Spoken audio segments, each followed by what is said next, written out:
ሰላም ሙሽሮች እንዴት ናችሁ? ለሰርጋችሁ የሚያስፈልጋችሁን የብር መጠን አውቃችሁታል? መድባችሁታል? ታውቀዋል ኦልሬዲ አይደል? ጉድ በቃ ካወቅነው ወደ ሌላ ስቴፕ መሄድ እንችላለን። ምክንያቱም ያ ብር ከታወቀ ይህን ያህል ብር ነው የሚያስፈልገኝ ካልነው በኋላ ደግሞ ቀጣይ ስቴፖቹ ምንድነው የሚሆኑት? ለምን መዋል አለባቸው የሚለውን ሊስት ማውጣት መቻል አለብን ማለት ነው።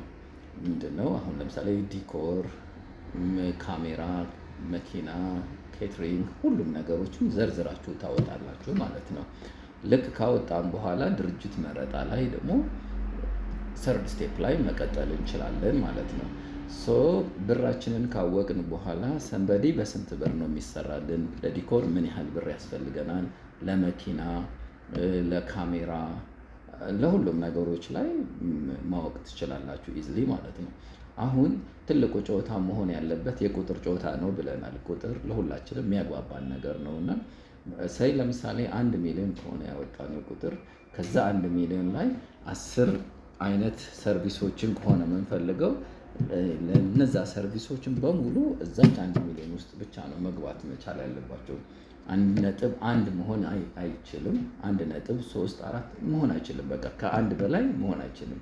ከቻልን ከአንድ በታች እናደርገዋለን ማለት ነው።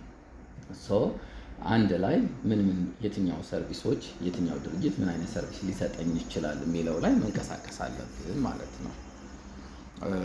ከዛ በኋላ ደግሞ ምን ይመጣል? አሁን ለምሳሌ እንበልና የመኪና ኪራይ 50,000 ኤግዛምፕል ነው እየነገርኳቸው ያለሁት። የ50,000 ብር መኪና ባጀታችን ውስጥ አካተን አጎታችሁ ኦር አባት እናት ሰንበዲ የመኪናውን ባጀት እኔ እሸፍናለሁ ብሎ ቢመጣ በ50,000 የተመደበለትን መኪና በቃ 50,000 እሱ ከሸፈነ 50,000 ጨምረን ሌላ ሌግዠሪ የሆነ መኪና እንጨምር ማለት የለብንም።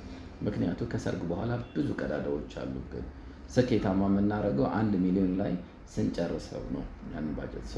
ሰንበዲ 50,000ን ሲሰጠን 50,000ን እኛ አካውንት ላይ ዲፖዚት ሆና ትቆያለች እንጂ ጨምረን የግድ ማጥፋት የለብንም ማለት ነው።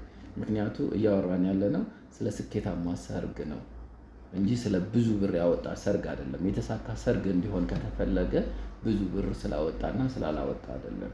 የሚወጡ ብሮችን ሳይሆን እንትን የሚለው እዛች እቅዳችን ላይ 1 ሚሊዮን ላይ መጨረስ መቻል አለብን። ያወጣናት ኤግዛምፕል ነው 1 ሚሊዮን ያልኳችሁ የ1,000ም የ100,000ም ሊሆን ይችላል።